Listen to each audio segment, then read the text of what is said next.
या मंडळाच्या विनंतीला मान घेऊन तुम्ही सर्वजण इथे हजर राहिलात आणि मुलांच्या हौसेला जे खत पाणी दिलात त्याबद्दल तुमचे सर्वांचे मी तामिळनाडूचा ज्येष्ठ नागरिक या नात्याने तुमचं स्वागत करतो आहे।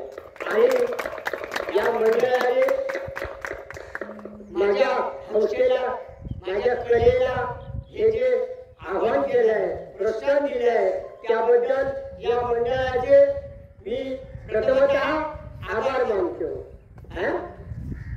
आणि शिवरायांनी जे स्वराज्य स्थापन केलं अनेक लोक मराठी लोकांनी बलिदान दिलेलं आहे अनेक लक्षात। तेव्हा कोंढाणा किल्ला घेताना तानाजीचं त्याने नियोजन केलं जिजाबाईंच्या सांगण्यावरून आणि स्वतःच्या मुलाचं लग्न बाजूला टाकून आधी लग्न कोंढाण्याचं आणि मग रायबाचं केवढे उदात्त विचारसरणी तेव्हा त्या तानाजी वीर तानाजीचं पोवाडा गाण्याची संधी शिवरायांची सेवा करण्याची संधी मला तुम्ही दिला धन्यवाद।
हर हर महादेव.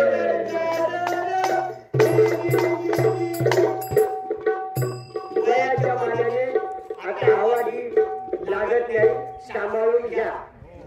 हौसेला मोल नाही. मुलांच्या विनंतीला मान देऊन या ठिकाणी हजेरी लावलेली आहे. वयाचा विचार करता थोडस खारावणी होणार आहे. आवाज चोखला पडतो. मला ही संधी दिला. नमस्कार करू, तुम्हा सर्वांना नमस्कार करू. आम्ही रजा घेतो. जय. धन्यवाद. महाराष्ट्राचं आराध्य दैवत छत्रपती शिवाजी महाराज यांची आज जयंती आहे. प्रत्येक हिंदूच्या नसानसातून रक्त उसळलं पाहिजे की आज माझ्या राजाची जयंती आहे आणि या राजाबद्दल आत्मीयता असली पाहिजे. खऱ्याची गोष्ट इतिहास गुलाब पाण्यातून आणि अत्तराच्या थेंबातून निर्माण होत नाही, तो घामाच्या आणि रक्ताच्या थेंबातूनच निर्माण होतो. आणि म्हणूनच मला असं वाटतं इतिहासाची दिंडी येथून गरजत गेली पुढे. पालक गीतेला मानकऱ्यांसह दुमदुमले उघडे. त्या सर्वांची रात धुमसते अजून पाया स्थळी. जिथे न बनती उजेड पडेवा सुमनांची पाकळी. त्या राखेला नकोत मुद्रे नकोत माळा तुरे. आठवणींची गाणं ऐकले तवर देण्याची पुरे. स्वराज्य तोरण कडे स्वराज्य तोरण कडे गणपती सोहांचे चौघडे. मराठी पाऊल पडते पुढे. शिवप्रभूंच्या पदस्पर्शाने पावन झालेली भूमी. ईश्वरी विषयांच्या मांदियाने आनंदलेली ही भूमी. क्रांतिकारकांच्या इतिहासाने केशवाय बनलेली ही भूमी. त्या भूमीचा सनातन धर्माचा इतिहास म्हणजे राष्ट्राचा इतिहास. हा राष्ट्र म्हणजे लोकगंगेचा प्रवाह आणि या प्रवाहाचे साहित्य चारित्र्य कळा आणि महाराष्ट्र माझा जय जय. महाराष्ट्र माझा जय जय. महाराष्ट्र माझा जय जय. महाराष्ट्र माझा जय जय.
आता हे हर तेवढे